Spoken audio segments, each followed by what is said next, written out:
morning, my friend. It is Monday again, 7:30 Central Time. Thank you for watching. Thank you for sharing. I have a question for you. What are you being held by? In 2 Corinthians chapter 3 verse 18, really familiar verse, but we all with open face beholding as in a glass the glory of the Lord are changed into that same image from glory to glory. The basic principle is this: what you behold is what you become. To behold means to be held by, it captivates you. What are you being held by? Maybe, maybe, maybe it's cat videos, maybe it's dog surfing. I don't know. There's so many shows that have been in their 15th and 20th years, and it's obvious that people are held captive by it. What are you beholding? Because whatever it is you're beholding, that is what you will eventually become. If you are beholding the law, you will become a lawyer, one who looks at the law. If you look at sin long enough, you will be a sinner. You will sin. If you look at grace long enough, you will become gracious. What you behold is what you become. It's an incredible story in Genesis chapter 13. Abraham has left his country and his kindred, and he's gone to the place where God will show him, but he took Lot with him. In other words, he obeyed 2 out of 3, and 2 out of 3 is still disobedience. Lot was meant to have stayed in Ur of the Chaldee, but for whatever reason, Abraham had a soft part in his heart for him, and he took Lot with him. And his herdsmen and Abraham's herdsmen got into an argument. There wasn't enough land. They had so many cattle, so many animals, that the land wasn't even able to hold them all. So Abraham says, you pick where you want to go. I'll go the other direction. If you go left, I'll go right. If you go right, I'll go left. And he gave him the choice of where he wanted to go. And the Bible says that Lot went east as far as Sodom. One translation says near Sodom. I think the King James says he pitched his tent toward Sodom. And it's interesting that the next time you see Lot, Abraham is having to save him from Sodom and Gomorrah because he's no longer near Sodom and Gomorrah. He's living in Sodom and Gomorrah. The thing is this: what you behold is what you become. And if you look at a thing long enough, it will draw you in. The gravitational pull of what you behold is really, really strong. And so if you watch 3 hours of news a night, the terror of that is going to bring fear and anxiety into your life. It will drag you in. You will become a very anxious person because what you behold is what you become.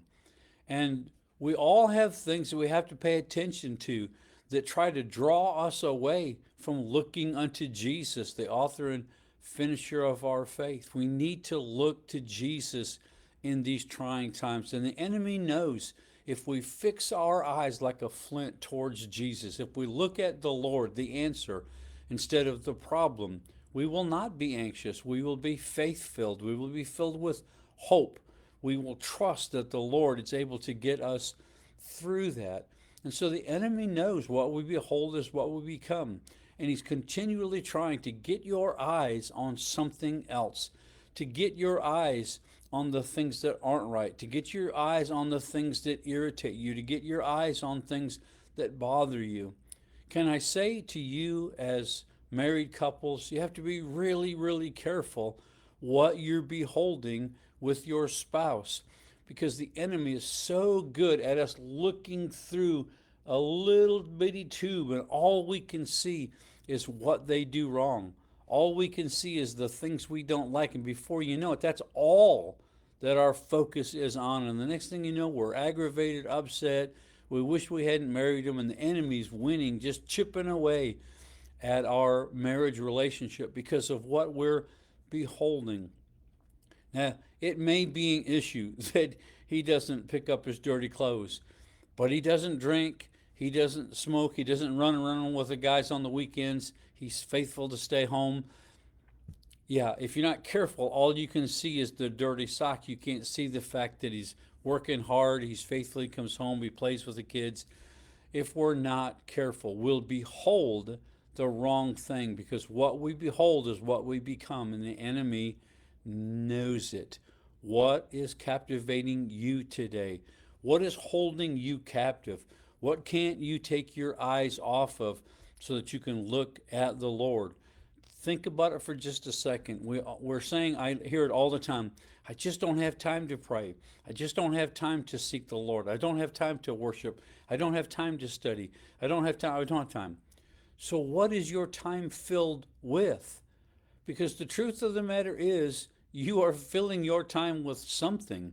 And to say, I don't have time, is not true.